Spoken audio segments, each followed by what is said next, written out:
The Department of Social Welfare and Development, or DSWD, is rolling out a unified PWD ID to curb the use of fake IDs, ensure quick verification, and promote equal access to benefit persons with disabilities nationwide. Mobile journalist Fatima Baduria has the report.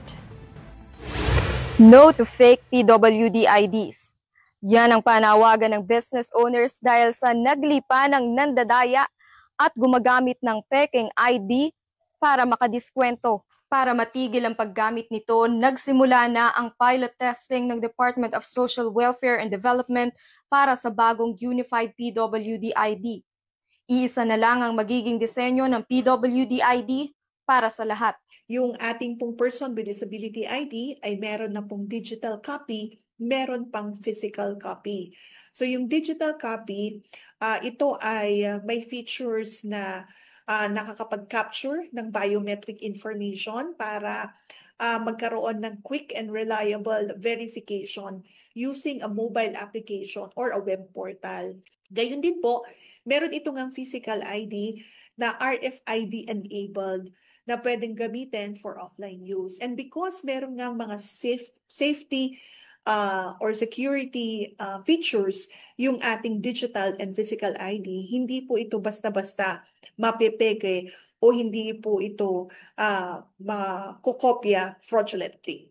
Inaasahang maiiwasan din ng diskriminasyon sa mga PWD na may tinatawag na invisible disability. Marami kasi sa kanila ang napaghihinalaan na peke raw ang ID.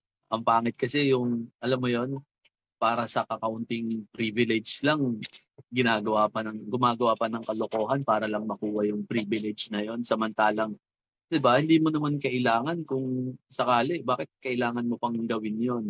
Target ng DSWD na maipatupad ang Unified PWD ID sa buong bansa bago matapos ang taon.